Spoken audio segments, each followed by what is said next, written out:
육체의 부모입니다. 혈육으로 나오는 생명이죠.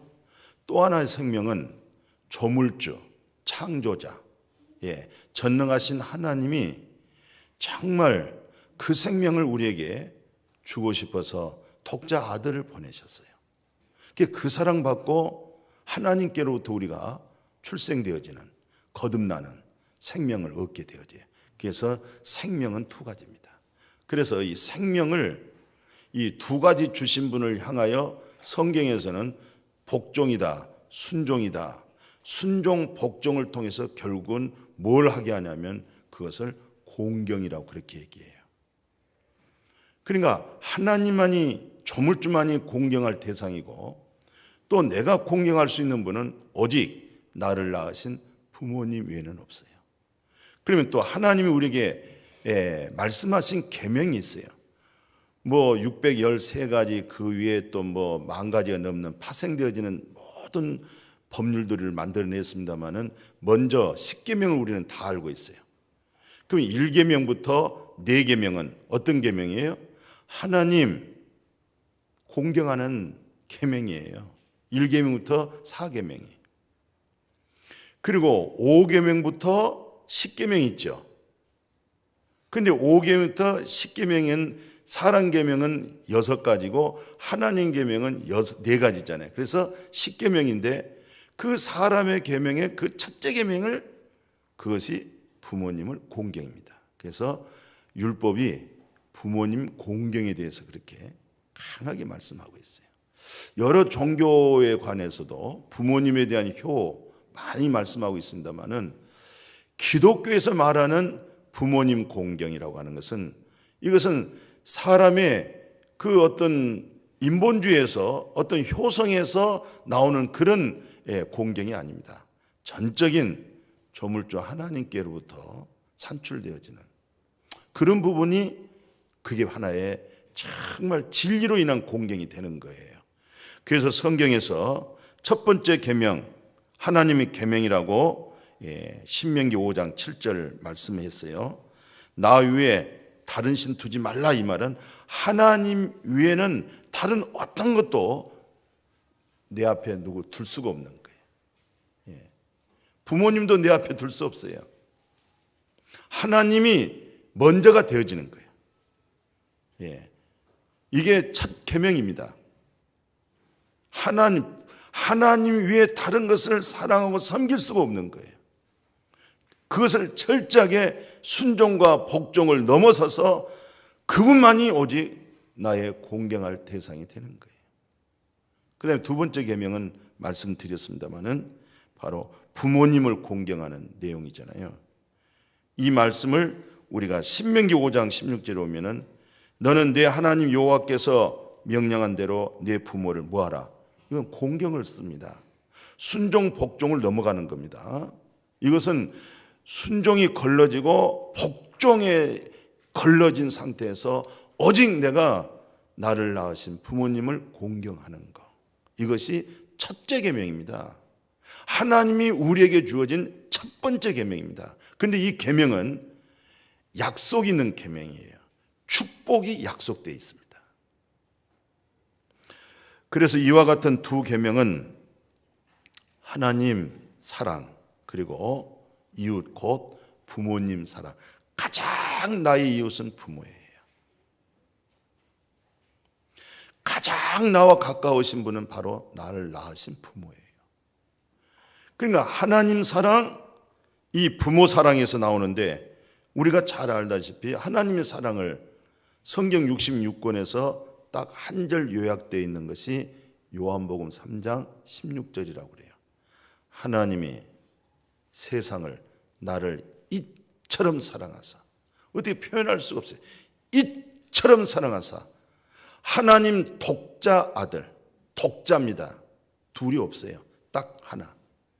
독자 아들을 주셨는데, 그 예수 그리스도를 통해서, 독자 아들을 통해서 내 영혼이 멸망받지 않도록, 지옥 가지 않도록, 둘째 사망에 가지 않도록 믿는 자에게, 그 사랑을 믿는 자에게, 그 사랑을 받아들인 자에게는 영원한 생명을 얻게 하려 하십니다. 영원한 생명을 낳기 위해서 독자 아들을, 죄 없는 아들 독자를 십자가에 죽게 만든 하나님의 사랑, 그 사랑보다 더 큰 사랑이 어디 있겠어요? 또 하나 사랑, 이것은 하나님의 사랑. 두 번째 사랑은 우리가 잘 아는 나엘이라고 하는, 나엘이 아들 요셉, 예굽의 국무총리잖아요. 그 다음에 아들 하나가 베냐민. 어머니라고 하는 마음은 얘를 낳으면서 본인이 죽어요. 그래서 나엘은 베냐민을 낳으면서 본인이 죽습니다. 얘는 낳아놓고 본인이 죽어요. 그게 부모의 사랑이에요. 결국 이제는 자녀를 위한 부모의 헌신된 그 마음, 그것이 더더욱이 우리 대한민국 사람이 많습니다. 그래서 참 이상해요. 남자끼리 전체 공동체로 모여서 살고 있는 생활을 군대 생활이라고 그래요. 근데 강원도 골짜에서 아침 6시에 딱 기상해서 전체 모아놓고 3번을 외치게 합니다. 각자 고향 앞으로 방향을 틉니다. 그리고는 전부 뭐라고 하게 하냐면 어머니 3번 불러요. 그러니까 결국 훈련을 시켜놓으니까 아버지 그렇게 부른 적이 없어요. 어머니 그렇게 고향을 향해서 어머니를 향하여 3번 부르라고. 군대마다 다르겠습니다. 저는 그렇게 했어요. 어머니 사랑이 큰 것 같아요. 어머니는 애를 가지면 본인이 감기 걸리거나 그렇게 좋아했던 커피도, 또 음식 먹고 나서 사이다 한 잔 먹어야 시원할 텐데 아이에게 혹시 손상될까 봐 커피 안 마시고 또 사이다 안 마시고, 또 본인은 감기 걸려서 고생스럽습니다만 끝까지 견뎌서 약 안 먹습니다. 왜? 아이가 혹시 해될까 봐. 남자들은 술 먹어요. 얘 가졌어도. 담배 피고 다 해요. 근데 엄마는 10개월 동안 그렇게 아이를 생각하고 조심스럽게 걸어다녀도 조심, 누워도 잘 때도 조심, 항상 그 정성. 근데 나엘은 그 아이를 낳으면서 본인이 죽고 얘를 생명으로 이 땅에 보내놓고 본인이 죽는 모습, 이게 어머니 사랑. 이건 사람에게서 난 사랑입니다. 하나님은 독자 아들을, 죄 없는 아들을, 우리의 죄를 전가해서 죄값은 사망으로 죽게 하고 부활하셔서 생명까지 주시는 하나님의 사랑. 그러니까 이 사랑은 전능하신 하나님께로부터 난 사랑. 그리고 부모님이 나를 이 세상에 태어나게 할 때에 그렇게 수고하고 또 헌신하고 그렇게 해서 낳은 사랑. 그러니까 사랑은 하나님께로부터 낳은 사랑, 부모로부터 낳은 사랑. 그래서 하나님을 공경해라, 너의 부모를 공경하라. 성경에서는 그렇게 말씀해 주고 있어요. 그러니까 사랑의 원조가 누구예요? 하나님이십니다. 사랑의 원조가 누구예요? 부모님이십니다. 그러나 부모님보다 먼저 있는 사랑이 어떤 사랑이에요? 조물주 전능하신 하나님 사랑인 줄로 믿습니다. 이 사랑은 영원한 사랑, 참된 사랑. 예. 그래서 오늘 하나님을 늘 공경하는 예배드린 우리의 모습, 그도 마음에 늘 간직하고 있는 나를 낳으시고 키워주신 부모님에 대한 사랑된 그 공경하는 마음, 오늘 그래서 본문에서 말씀해 주고 있었어요. 자, 하나님을 공경하고 부모님을 공경한다는 것은 우리는 누구로부터 이 모습을 듣고 배우고 깨닫게 되냐면은 예수님을 통해서 알게 되어져요. 그러니까 예수님은 어렸을 때부터 하나님을 그렇게 공경하는 모습이 있었어요. 무슨 말이냐면은 엄마와 같이 성전에 가서 예배를 드리고, 엄마 아빠는 예배가 끝났으니까 집으로 가는 거잖아요. 근데 예수님은 그 성전을 떠날 줄 모르고, 그 성전 안에는 납비 선생님들이 계시는데 나이가 많으신 경륜이 있으신 어르신네들이 있는데 그 어르신들을 바로 앞에서 성경 강론을 듣고 있고 성경의 말씀을 듣고 있고, 그리고 본인이 의문된 것은 질문하기도 하고, 또 자기에게 비침이 오는 그 말씀을 제대로 해석해 주기도 하고. 그 엄마 아빠가 찾아왔어요. 집에 와서 보니까 얘가 없잖아요. 막 올라가 그 자리에 갔잖아요. 우리가 얼마나 너를 찾았는데 여기 있느냐 그랬더니 예수님이 하는 얘기 좀 들어보십시오. 내가 지금 아버지 집에 이렇게 있는데 왜 나를 찾으셨어요? 근데 그건 부모는 못 깨달았어요. 내가 아버지 집에 그렇게 아버지지, 그 사랑 속에 아버지 하나님을 공경하는 그 모습, 그게 하나님 공경하는 것을 예수님을 통해서 배우게 되죠. 그런데 또 하나는요, 예수님을 통해서 뭘 깨닫게 되냐면 부모님에 대해서 그렇게 공경합니다. 누가복음 2장에 보면은요, 뭐라고 성경에 기록되어 있냐면 51절에 예수께서 함께 내려가사 나사렛이란 동네잖아요. 가난하고 어려운, 우리 한국에서 말할 때는 달동네 중에서도 또 달동네예요. 이 달동네에서 성장하는 나사렛, 가난한데 거기 51절에 이렇게 말씀해요. 뭐라고 얘기하냐면 나사렛에 이르러 순종하며 받드시더라. 부모님에게 순종하면서 부모님을 받들었다, 그렇게 됐어요. 같이 합시다. 순종하고 받들었다. 굉장한 거잖아요. 그러니까 예수님은 부모님에 대해서 어떻게 했다고요? 부모님의 말씀에 순종했을 뿐만 아니라 그 부모님을 받들었다는 거예요. 받들어. 야, 대단한, 예수님은 이렇게 참 어느 종교에서 말하는 효성이라고 하는 이 효성은 그런 효성을 넘어서는 것입니다. 뿐만 아니에요. 우리는 영의 생명과 육체의 정신적인 생명을 가지고 있기 때문에 이 영적인 생명에 강력함이 없으면 고난과 고통 속에서 영적 생명을 망각하고 혼적인 생각 속에 젖어버릴 수가 있어요. 이거 굉장히 중요한 얘기입니다. 이렇게 우리가 믿음 생활 잘해도요, 정말 어떤 몸에 참 원치 않는 병으로 고통이 심하고 이럴 때는 영적인 생명의 경건이 상실되고 혼적인 감정과 혼적인 우울 속에 빠져버릴 수가 있어요. 그렇게 되어지면 자기 입에서 이게 혼적인 이성적인 말을 쏟아내기 시작합니다. 그런데 예수님을 통해서 보면 예수님만큼 고난스럽고 고통스러운 아픔은 없었어요. 왜? 양손에 못을 박았잖아요. 그 다음에 이 발에다가 혹에서 못을 박아놨잖아요.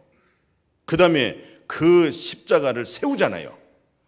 이건 이보다 더 큰 고통스러운 건 없는 거예요.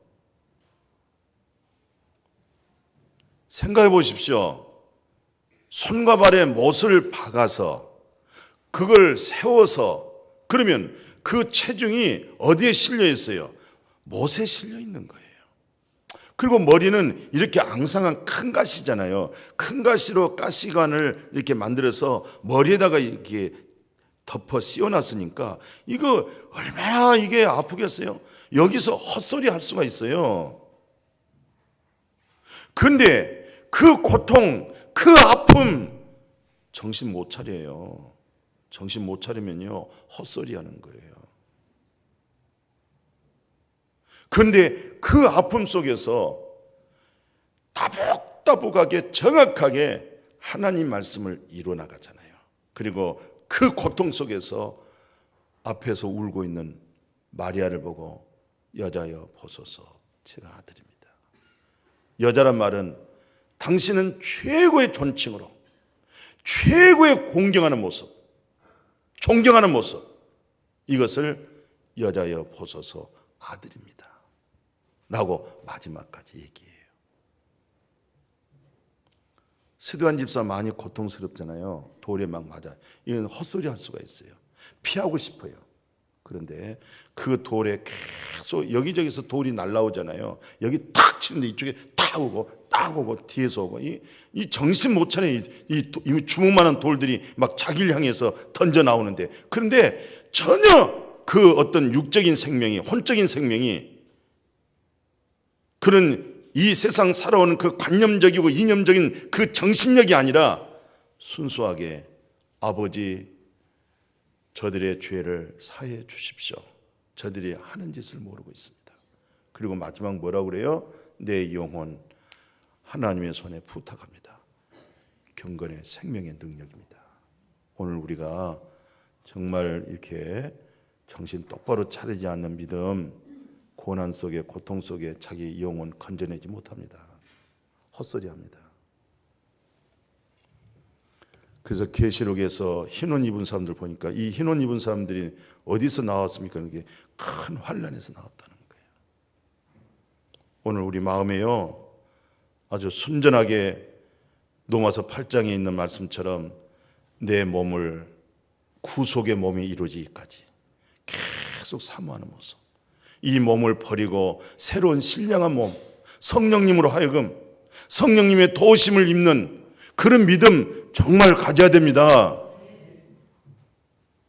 그러니까 예수님은 그런 고통 속에서도 부모님을 버리지 아니하셨고, 끝까지 그 고난 속에서도, 그 가난함 속에서 부모님을 받들었고 순종했고, 그리고 마지막 이 세상을 뜨면서 여자의 보소서 아들입니다고 말하고, 그 다음에 사랑하는 제자들에게 보라, 이 마리아 나의 어머니, 너희 어머니야, 너희 어머니야.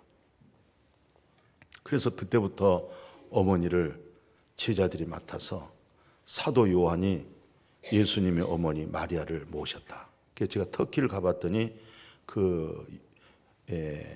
바로 사도 요한이 살았던 집을 가봤습니다. 그래서 사도 요한이 바로 마리아 어머니를 모시고 살고, 그 흔적, 어쨌든 그런 살펴보았습니다. 그러니까 예수님을 통해서 그렇게 하나님을 공경하고 예수님을 통해서 그렇게 부모님을 공경한 것을 우리에게 큰 감동을 주는 거예요. 그러니까 이런 부분을 누구에서 배워지게 되었어요? 예수 그리스도를 통해서 배워지게 되어집니다. 그러면서 예수님께서는 생각하신 부모 형제가 누구예요? 예수님이 생각하는 나의 어머니, 예수님이 생각하는 나의 아버지가 누굴까 했는데, 아버지 뜻대로 행한 그자가 바로 내 아버지야.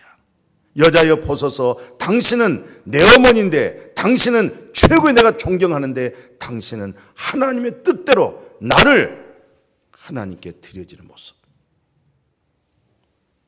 하나님의 뜻이 뭐겠어요? 하나님의 뜻. 예수님은 그랬어요. 하나님의 사랑이 자기 안에 있는 사랑, 그 계명을 지킨다는 것이에요. 그러니까 예수님은 끝까지 부모님을 공경하고 하나님을 공경했던 것은 바로 하나님 사랑이 자기 안에, 그 사랑이 하나님의 생명이, 그 생명을 주고자 하는 사랑, 그 생명으로 해산하고 싶은 사랑, 그 생명으로 모든 자를 잉태하려고 하는 사랑, 바로 그 사랑에서 나오는 거예요. 그러면서 우리를 향해서도 정말로 너희가 나를 사랑하냐? 내 사랑 안에 거하라. 내 사랑 안에 거하라. 예수님의 사랑 안에서 바로 우리가 모든 하나님을 공경하고, 그것이 하나님을 또 부모님을, 어머님을 공경하는 그것이 전적인 그 사랑에서 나오게 된 줄로 믿습니다. 하나님의 사랑에서, 영원한 사랑에서, 그 영원한 사랑, 그것이 영원한 생명입니다. 하나님의 생명입니다. 오늘 그 생명이 전달되기 위해서 애탄 간절한 마음을 가지고 선포하고 있습니다. 저는 그 생명이 교제되도록, 그 생명이 사랑으로 하나가 이루어지도록 이 진리가 들려지기를 축복합니다. 오늘 이와 같은 그 사랑을 하게 하는 까닭은 왜 그럴까요? 이걸 통해서 우리에게 복을 받게 하기 위함이라고 성경에서 말씀하고 있어요. 하나님께 복을 받고 자녀와 후손이 잘 되는 것은 바로 무엇이냐? 바로 부모님에게 순종하고 부모님을 복종하는 것을 걸러서 그 다음에 이유가 없어요. 나의 어머니, 나의 아버지는 공경의 대상이라는 거예요. 오늘 에베소서 6장 1절에서 3절 그렇게 말씀했잖아요. 에베소서 6장 1절 3절 뭡니까? 자녀들아 주님 안에서, 주님 안이라는 것은 예수 안에 있는 생명, 예수 안에 있는 진리, 예수 안에 있는 그리스도, 착한 일을 시작하시는 이가 우리 안에 계신 그리스도, 선한 일을 행하게 하신 자가 우리 안에 계신 그리스도, 이 그리스도가 마지막 때까지 끝까지 선한 싸움 싸우고 끝까지 착한 일을 시작하게 하신, 내재하신 그리스도의 믿음을 지켜가야 될 줄로 믿습니다. 그래서 부모님이 나에게 재산을 줬다, 나에게 공부를 시켜줬다, 이건 전혀 관계없는 겁니다. 주님 안에서. 그래서 주 안에서 너희 부모에게 순종하라, 이것이 옳다. 그러면서 네 아버지와 어머니를 뭐하라는 거예요? 공경하라. 이것은 특별히 약속이 있는, 같이 약속이 있는 첫 계명이라. 이것은 정말 약속과 언약이 있는 첫 번째 계명입니다. 하나님이 우리에게 주어진 첫 번째 계명이 너의 아버지, 너의 어머니를 주 안에서 순종하고, 넘어서서 인격적인 순종을 넘어서 이제는 초월적인 너의 아버지와 어머니를 공경하라는 거예요. 이 약속의 첫 번째 왜 그래요? 약속이 있는 이 첫 계명이라는 것은 3절에 우선 네가 잘 되는 거야. 얼마나 감사해요. 누가 잘 돼요? 본인이 잘 되는 거예요. 부모님을 공경을 통해서 자기 자신이 잘 되는 거예요. 그 다음에 두 번째, 네가 땅에서 장수라는 것은 두 가지 의미가 있어요. 100년 세대란 말도 있고 영원한 생명으로 강건하게 산다는 뜻이에요. 영원히 장수하단 말이에요. 그 두 가지 보니까 첫째는 우리의 삶에서 잘 되고, 두 번째는 정말 이 생명으로 장수하고 영원한 생명이 되어지기를 축복합니다.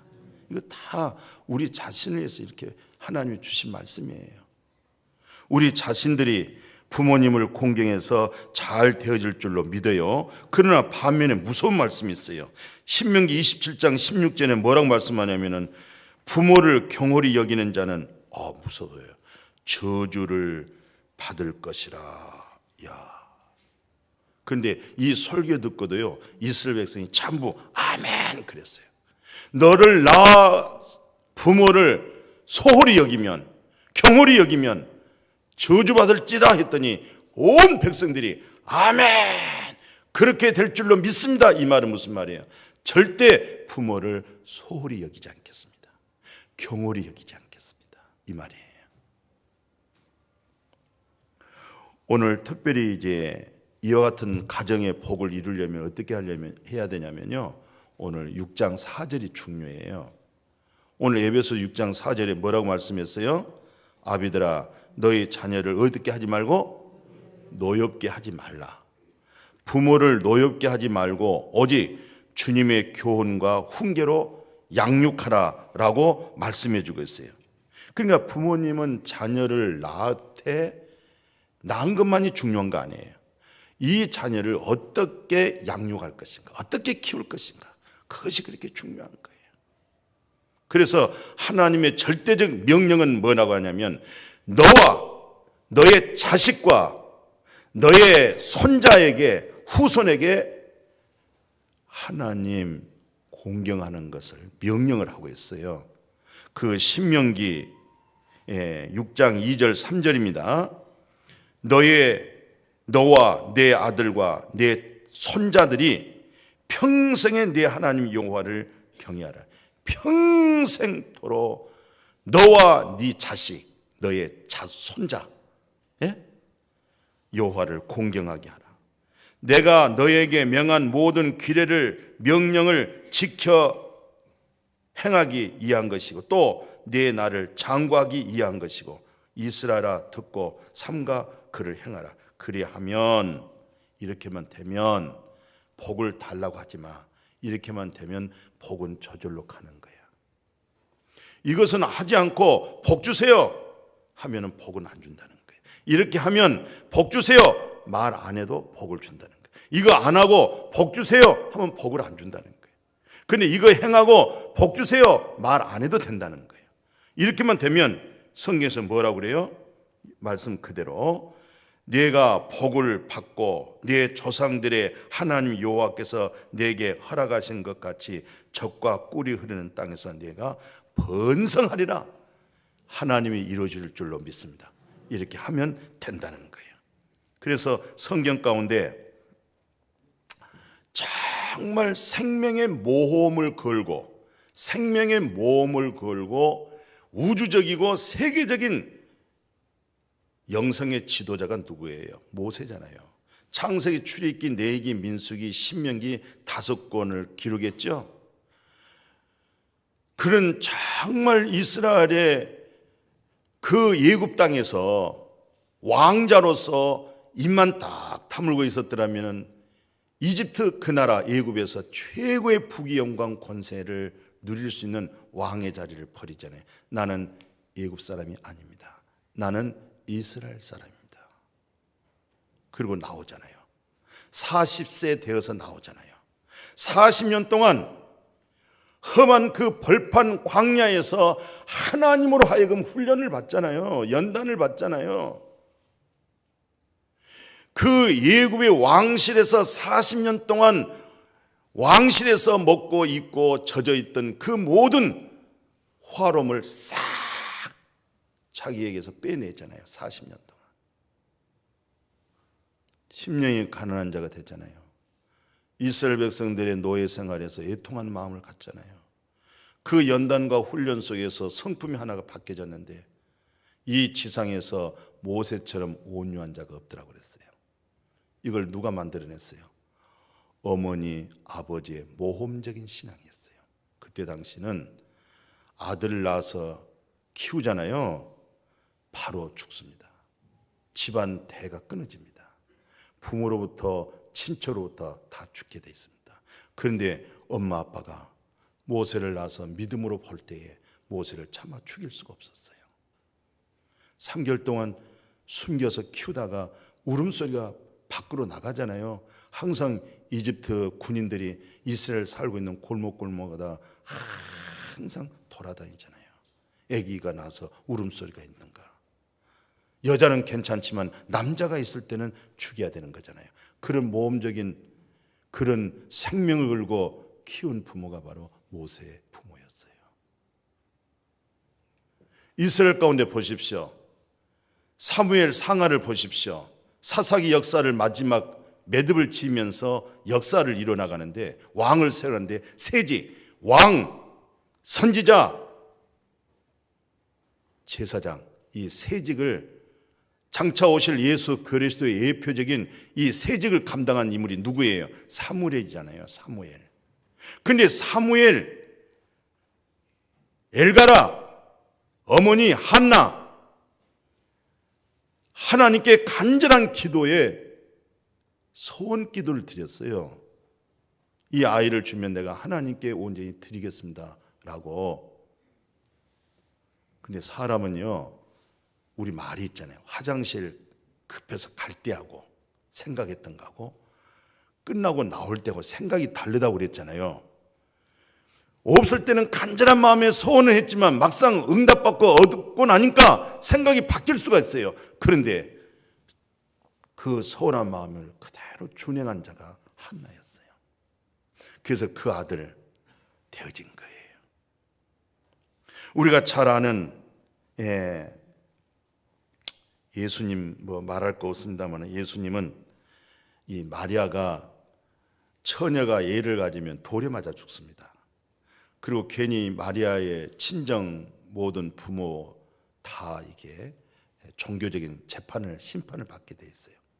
그런데 그 성령에 따라서 예수가 그리스도라고 하는 바로 그 믿음으로 그 아버지 요셉 보십시오. 성령의 소리를 받아들이고 순종하잖아요. 그런 부모님의 믿음, 그런 모험적인 거, 그런 서약한 것을 어렵지만 지켜나가는 거 할 때 그 열매가 나와요.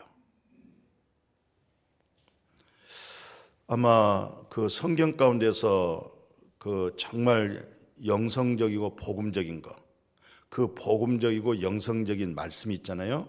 그 말씀이 바로 디모데전서, 디모데후서예요.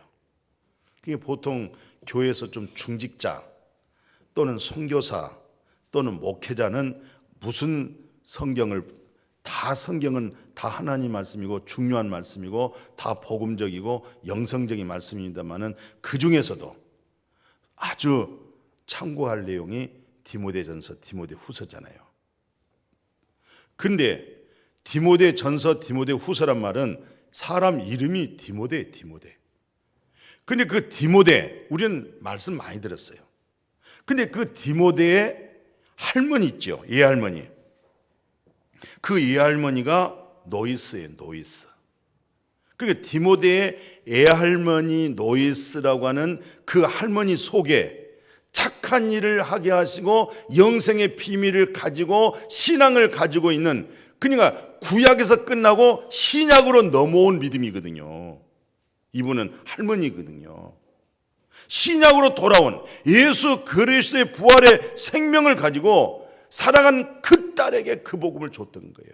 참 놀라운 거예요.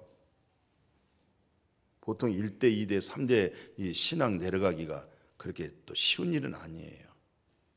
근데 더 중요한 것은 이 노이스라고 하는 이 어르신 내에 내재하신 그리스도의 비밀 있잖아요. 그리스도. 비밀이 뭐냐면 당신 안에 있는 것을 그리스도라고 그래요. 진리의 영이잖아요. 생명이잖아요. 그것만이 참된 것이고 그것만이 옳은 거예요. 그걸 위에는 믿을 대상이 없는 거예요. 하나님 위에 믿을 대상이 없는 거예요. 나를 온전하게 세워주신 그 믿음이 그리스도 예수에는 없어요. 근데 노이스라고 하는 나이 많으신 할머니가 그 할머니 되기 전에 딸을 낳았잖아요.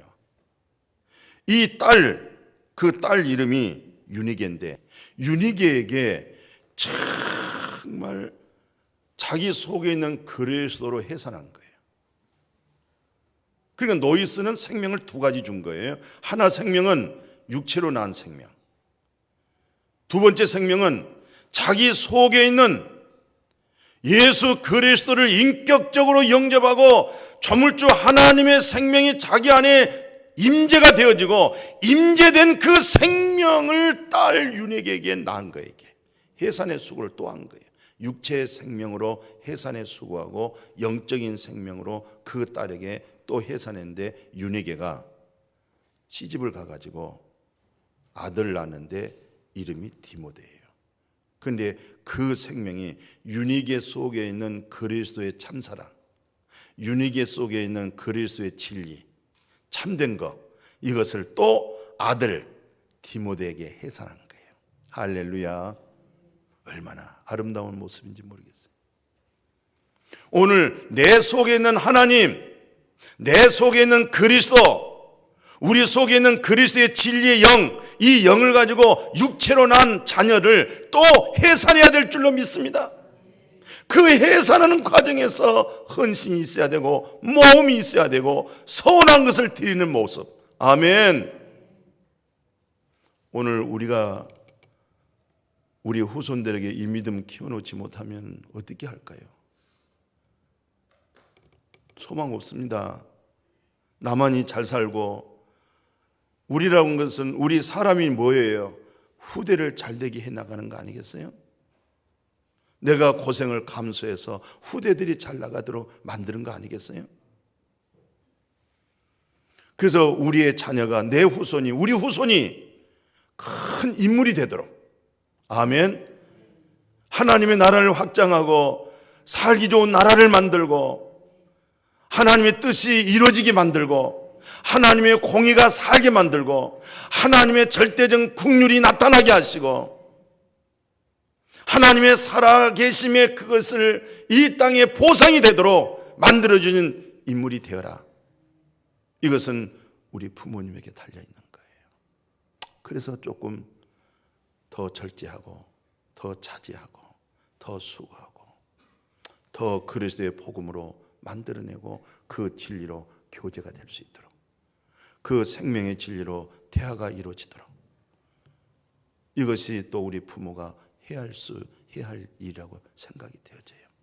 그래서 이런 엄청난 사랑한 디모데를 통해서 최상의 복음과 영성이 할머니와 어머니로 하여금 아들 디모데에게 나타나는 모습. 오늘 이와 같은 부모님을 공경한다는 것, 하나님을 공경한다는 것은 절대적 하나님의 사랑에서 이루어질 줄로 믿습니다.